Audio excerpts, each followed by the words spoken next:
It's finally happened. Sean Payton's been traded, and the New Orleans Saints own a first-round pick for this year's draft. Let's talk about it on the Straight Up Saints podcast. You're listening to the Straight Up Saints podcast.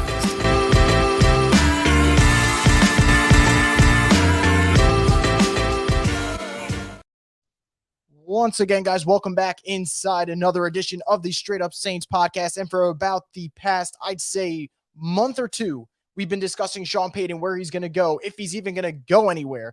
And at first, it felt like it was a certainty to get traded. And then I remember about a week or two ago, all of us were sitting there kind of panicking about, is there a spot left at the table? And when this thing stops turning, is the carousel there and he doesn't have a seat? Well, he does have a seat. He's going to the Denver Broncos. The trade was finalized today.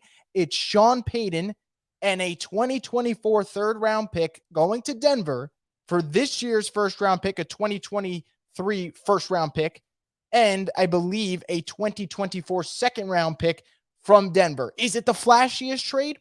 I'd say no, but man, I can't complain about it for two reasons. The first one is no one wanted to see Sean Payton back on TV next season, because that means you, that means me, that means everyone who loves to talk about the New Orleans Saints. For the next 12 months, we'd be doing this song and dance over and over and over again, and I promise you guys it would get really, really frustrating at a certain point. So that's now gone. Number two, the Saints needed draft assets this year. Now, did they get a lot for this year? No, they're just adding a first-round pick, but it's still a first-round pick, which means they can add a young, talented player and give them 5 years of control. And I think that's going to be a big thing for them. I really do. I think that this team is going to benefit from that. And I think this also means that they can address a position of need. Defensive line, running back, maybe even quarterback. They have a lot of needs that they have to get to. And I think this is really important for them. Now, let's talk about what I don't like. Well, I don't like giving up a third-round pick. I'm sure you guys don't like it either, because the Saints are already missing their second from next year's class. So next year's draft class, the Saints will have their first, Denver second, and then you got to wait till the fourth round. So that's a little bit of, I'd say, the stinker there. But overall, man, I don't see how you can be a Saints fan and be really disappointed, because the idea, and I said this a couple of weeks ago, the idea that the Saints were ever going to get a top 5 pick, a top 10 pick, that really wasn't going to happen. The dream would have been the Texans' 12th pick overall. But, man, they just got DeMeco Ryans, the young defensive coordinator from the 49ers. He could be a splashy hire from them, and I hope he ends up doing well, because DeMeco deserves it. So for New Orleans, I think it's a realistic trade. I think you get over this hurdle, and I think you can get another young guy in the building. And I know that a lot of people are going to be worried about if Mickey Loomis is the right GM for this, if Dennis Allen's the right coach for this. Time will answer that. But all I know is that New Orleans this past draft landed Chris Olave, landed Alontae Taylor, got an undrafted gem in Rashid Shaheed, and a potential yet injury-riddled guy in Trevor Penning. So there is potential there. Can they follow that up with another good class? I'm so eager to see how this goes down. But overall, guys, I'm so happy this saga is over. It gives us something to talk about. It gives us the opportunity to be more invested in the Senior Bowl, be more invested in the NFL Draft Combine, be more invested in simple things that don't mean much, like mock drafts. So there is that joy back. And I don't know if the 2023 season is going to be any good. I don't have a crystal ball in front of me, and it is only January. I'm not going to talk about what happens in September, October, November. But right now, as some people have alluded to, it should be a little bit of a party time for Saints fans. This is a good moment. So I really am excited about this. I know that a lot of you guys are as well, and I'm going to get to your comments starting right now, and we'll see what you guys have to say about it. First comment here, do you think it's worth sending the first we got for Aaron Rodgers to reopen Super Bowl window, or do we continue to build the roster and draft a quarterback next year? I would not trade that first for Aaron Rodgers for two reasons. A, financially, he's going to get $60 million next year. Saints aren't going to be able to afford that. More importantly, I think if you give up this asset in a first-round pick like this, I do think that, again, you're putting so much pressure on the clock right now to win. And do you guys think Aaron Rodgers is the missing piece for the Saints? Because I don't. So, look, I no disrespect to Aaron Rodgers. He's one of the all-time greats, but I don't think that Aaron Rodgers would solve a lot of the issues the Saints have. I think the Saints can compete in a really bad division in the NFC South while getting younger at positions that they need to get younger at. Running back, defensive tackle, defensive end. So that's where I'd rather see them go personally. And as for the quarterback route, I think they can still get a vet without mortgaging that first-round pick that they just acquired. So that's what I would say. But again, I'm sure there'll be different opinions here, and I'll get through as many as possible. So bear with me. If you got something to say, I'll try to get to it. We'll see what's going on here. Build a roster and draft a QB. I would test the trade market, but not for much. Yeah, the trade market for me, I think you kind of dabble in it. You see what you can get there, but you don't want to give up your first round pick and you don't want to give up your second round pick because right now the Saints' best assets are the 29th overall pick and the 40th overall pick. And I think if they're going to get this going in the right direction, I do think that this is what they have to do.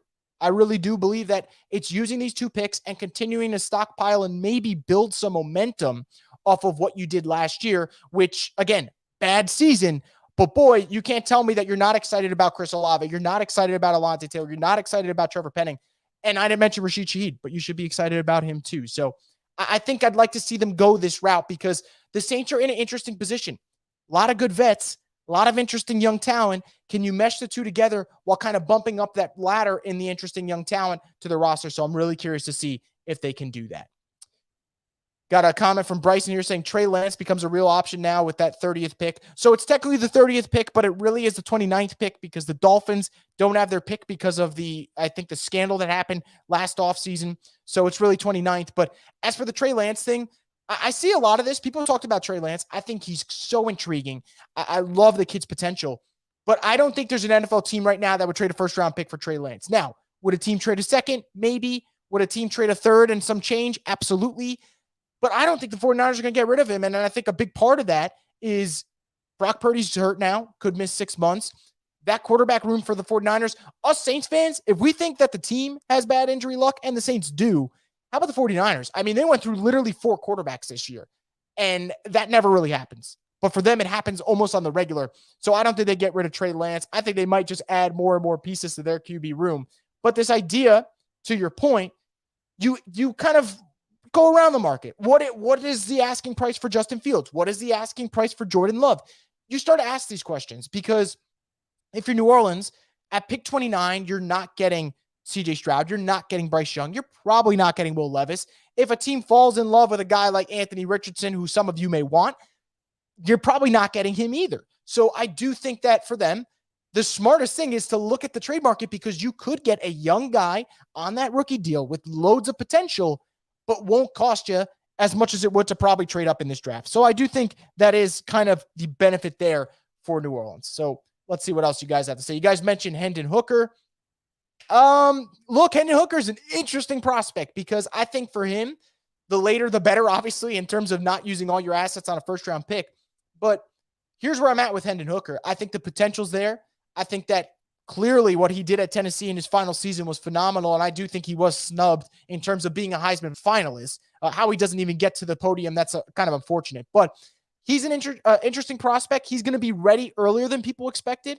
I think they said by March he's going to be ramping things up completely, and that's a great sign for his ACL injury.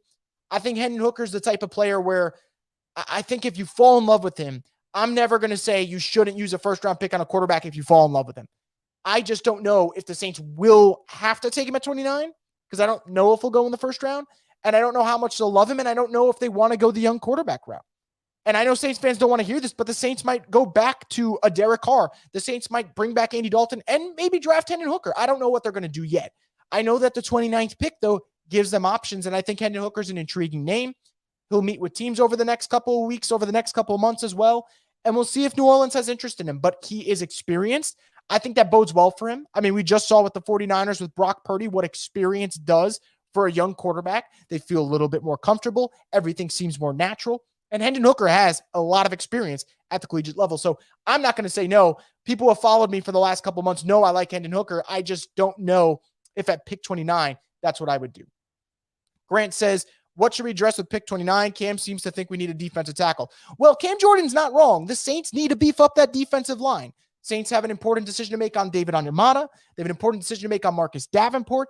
And overall, they need to get younger and better on the defensive line. The fact that the Saints defensive line really ramped it up over the last 2 months of the season was more so a testament to Caden Ellis and Carl Granderson and what Coach Nielsen was able to do than it was the overwhelming amount of talent they had on the D-line. So I know you guys don't necessarily love it, all of you, and sometimes I don't love it.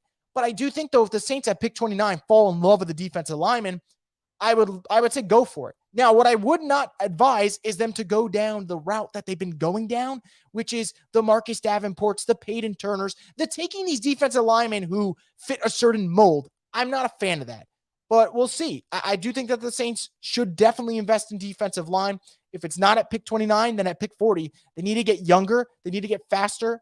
I won't say stronger, but they need to get younger and faster on the defensive line, and we'll see if they do just that. So do we win more than 7 games next year? Thanks for all the content, Chris. You're the man. Well, first off, thank you for the compliment, and thanks for tuning in. I really do appreciate that. As for winning more than 7 games next year, early prediction would be yes, because if they don't win more than 7 games next year, everyone's gone. And I do think that pressure will, in some regards, help them. But man, do they need to address these positions that I mentioned. Quarterback, defensive tackle, running back, got to address those 3. Have to. And there's other needs as well, but those are the pressing needs that I say, man, if you don't get that sorted out, I don't know if you're winning 7 games or more. And I think if they can sort those out in a really bad division that will most likely no longer have Tom Brady, I do like their chances there in that. But it's really early. It's not here or there yet, but I do appreciate the question. And I do see that you guys are pretty high on energy right now about Sean Payton getting out there. Steven says, I got my eyes on Hendon Hooker, and if they want to trade, then it's Fields potentially. Well, I do think Justin Fields is an intriguing talent. We saw what he could do as a runner this year. Fantastic. We know that he has already a pre-existing connection with Chris Olave, so that's an added benefit. Will Justin Fields be the guy for the Saints, though? Well, that all kind of hinges on whether or not the Bears want to keep Justin Fields or they want to go with Bryce Young or CJ Stroud. But I will mention this about Justin Fields, and this is why I'm very intrigued by him. Potential is there. You know what he could do with Chris Olave. But what I really, really like about Justin Fields, this is the third reason, and I'm going to leave it at this. What I like about Justin Fields is he can help the Saints continue to be a run-centric team on offense, play complementary football, and God forbid he went down and he missed 2 weeks, 3 weeks. I think the Saints can actually go with Taysom Hill and continue to run a run-centric offense until he gets back, and you feel like you have the right pieces in place. Kind of think of like when Lamar Jackson goes down, the Ravens put Tyler Huntley in, and it's not the same offense. It's not as dynamic, but they try to do similar things. And I think that helps instead of if Justin Fields goes down, Andy Dalton goes in, and it's a totally different offense. So if that makes sense, then I appreciate you guys kind of hearing me out there. But those are 3 reasons why I really do like that idea of getting Justin Fields. But it goes down to whether or not the Bears want to go after a guy like a Bryce Young or a CJ Stroud. See some people kind of going after the Broncos. Yeah, I mean, they got their issues for sure. That's interesting. DJ saying he much rather draft a quarterback. I won't blame you. I see all these young quarterbacks around the league, and I'm like, man, I'd love to see the Saints have one. Just think about the Super Bowl. Mahomes and Jalen Hurts. Joe Burrow, obviously, for the Bengals. We see Josh Allen. We see Justin Herbert. We see Trevor Lawrence. This league's got a lot of young talent, and we'll see what happens. I know some people, whether it's trading one, draft someone, they need a quarterback, and I do understand that. I hope Sean takes Taysom with him. I think Jameis winds up with Peyton. Some people need to stop giving us overpriced vets or vets that's not way better than Jameis. I do not hope Sean Payton takes Taysom Hill with him, and I know some people don't like Taysom Hill, and that's fine. But Taysom Hill is a big reason why the Saints were, at some points in this season, even competent. They won the Seahawks game because of him. You can argue that he iced games against the Browns, iced games against the Falcons. I love Taysom Hill as a weapon, and I don't think he's a starting quarterback. And I do think that there are flaws in Taysom Hill's game. But, man, if you want him out after this season with the lack of weapons they have, I don't know about that. I feel like that's a little bit unfair to him, but we'll see what happens. Cabana says, how do you think Peyton will fare in Denver? Feel like he's in a less ideal spot for him, but crazier things have happened.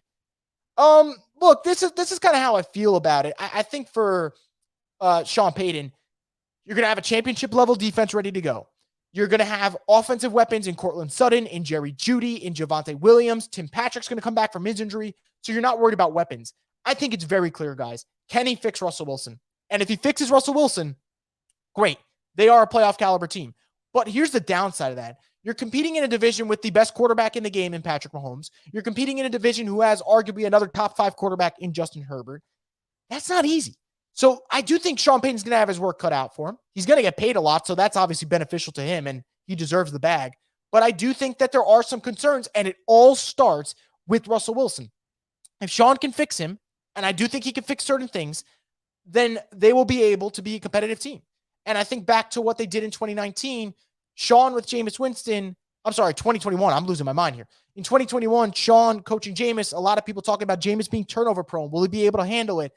He handled it just fine. So I do think that Sean will be able to do well with Russell Wilson. I don't know if you get him back to playing MVP caliber football, but can he be a game manager that uses his legs and makes some explosive plays? That might be enough for Denver to make the playoffs. They have a really good roster. So I'm on the fence. I never thought this was the dream scenario for Sean, but it's a scenario, and it's probably better than going back to TV in his mind because we all know that he loves coaching. So we'll see what happens there. Santos says picking that late, I think it's Bijan Robinson time, and more people asking, would Bijan be there at 29? I actually do think that there is a chance that Bijan Robinson will be there at 29, and I'm going to be honest with you guys. I am not an advocate of going for running backs in the first round, but I can make a case for Bijan Robinson being a type of piece that if you put him there with Alvin Kamara, that's how you start thinking about winning games because you're not putting a lot of pressure on your quarterback. You're saying we're going to lean on these two running backs. We're going to lean on our defense, and we're going to hope that this is enough to win a bad division, and it just might be. So I do like this idea, and I would love it even more if Bijan Robinson slipped to the beginning of the second round, and the Saints use their pick 40 to move up and get him because you don't have to worry about, when you get a first-round pick like that, I don't know if I love to use on a running back, but Bijan is a first-round talent. And I kind of think of what the Jets were with Breece Hall this year when he was healthy, really dynamic. Breece Hall goes down. Jets offense kind of goes to crap for a better, lack of a better word. So, yeah, you can sell me on Bijan Robinson. That's for damn sure. I would not be against that. But we'll see what happens. I don't think, though, that it'll be a quarterback at 29. I think that running back and defensive line, those are kind of the two picks that I'm looking at. That's for sure. So I see you guys have a lot more comments. I'll try to get to most of them before I'm out in about 5 to 10 minutes. So about 10 more minutes of this. So if you guys have comments that you want me to answer, make sure you get them in and we'll get to them. They better not use that 29th pick on Carr. I'd stop being a Saints fan forever. Well, I know I wouldn't stop if they used it on Carr for 29th, but I would not advocate for that. And for anyone who's watched the previous podcast that I did, I'd say about a week ago, it might have been exactly a week ago, I said, I'm not against Derek Carr being on the Saints. I'm against trading premium draft capital for Derek Carr because Derek Carr isn't the guy that moves the needle to becoming an instant Super Bowl contender. Now, Derek Carr with the Saints keeping pick 29 and investing in a young running back and investing in more defensive line help in a bad division, I can tell you from now, I'd probably actually pick the Saints to win the NFC South, albeit I don't love certain things the Saints do. I don't. But I would not be for them trading pick 29 for Carr. I just wouldn't. I feel like it's just not the ideal situation for them. Derek Carr for free or Derek Carr for less, sign me up. No pick 29. I agree with you. That's just a hard sell for me. Marcelo asks, what's the fair draft capital for Michael Thomas? Third round pick, ? I actually am going to stick to my guns here. And my guns tell me that I think that the Saints end up cutting Michael Thomas and not getting anything back in return. As for what's fair value, I don't know. What is fair value for a guy who, when he's healthy, is still one of the best in the game? But I have to say when he's healthy, and unfortunately, he's never healthy anymore. It's a really tough balance. And you guys know I think the world of Michael Thomas. I probably always will. But I don't know what that is. High price tag, not available since 2020. It's tough, man. I just think he gets cut. I don't really think there is a fair mark for that. So we'll see what happens.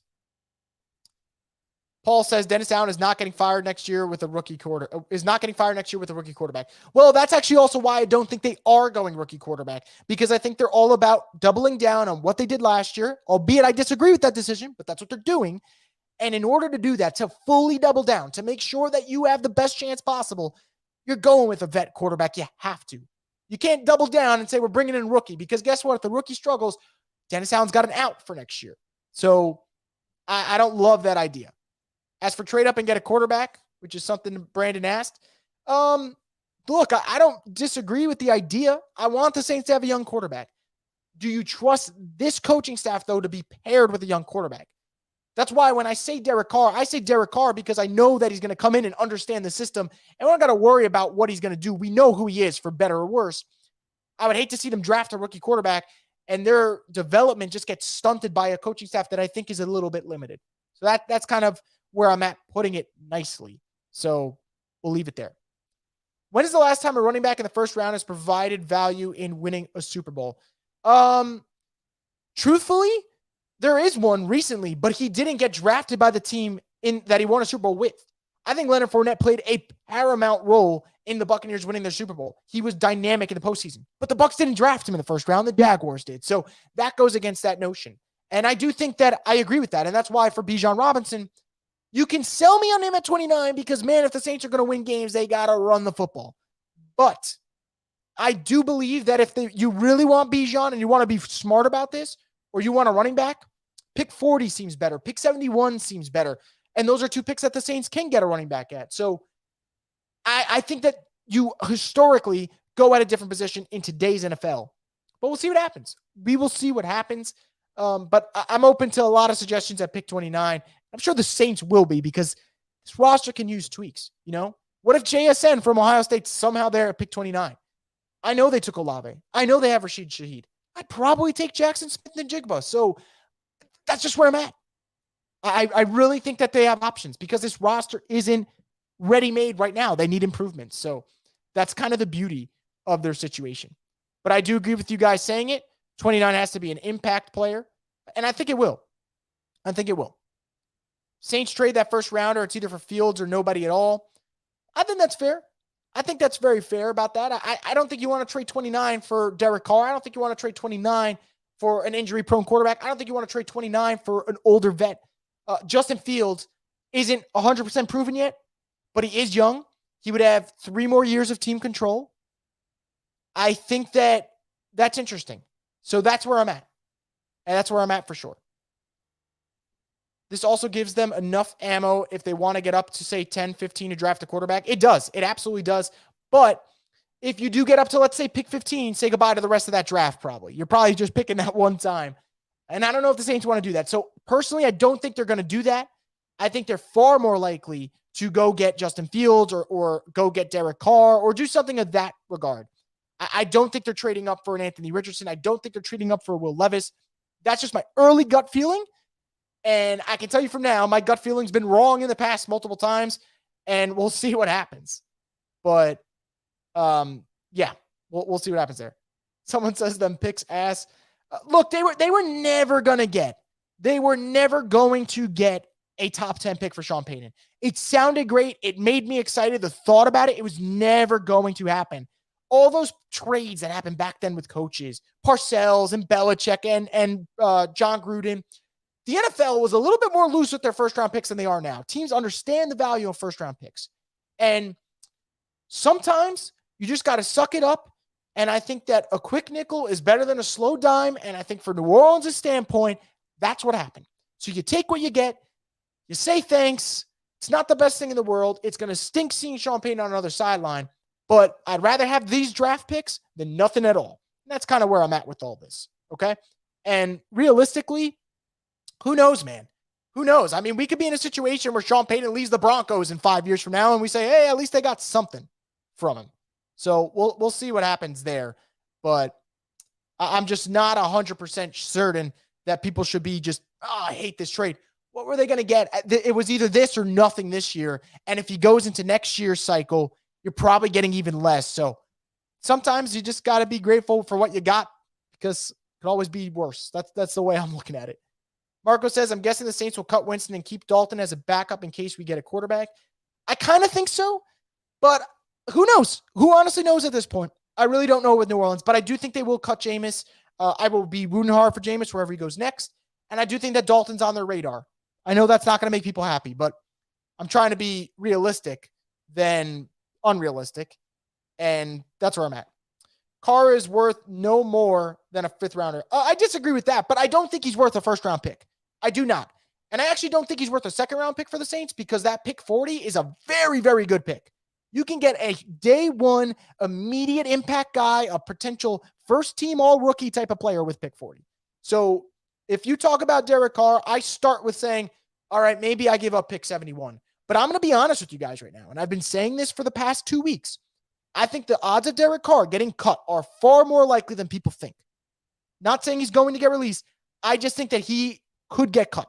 It's more likely than people think. February 15th, his salary has to be guaranteed. There is no active trade right now for him. he has a no trade clause, which means he can kind of screw over the Raiders if he wants to. And we'll see. And if he gets cut, I'm sorry, whether people like it or not, you probably go for him.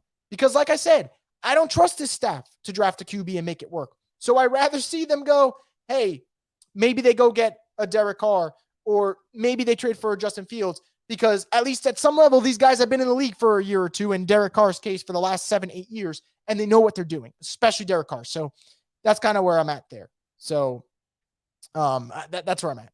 As for what picks you guys are asking, it was pick 29 this year and a second-round pick next year as part of the deal the Saints get rid of their third-round pick. You guys mentioned give up 4 first-round picks for Lamar. I don't see that happening, but boy, wouldn't that be fun? And we'd have another live stream to do there. Anyway, guys, I'm going to take about 2 to 3 more comments, and then I'm going to bounce because I do have to get back to other duties here, but we'll see what happens.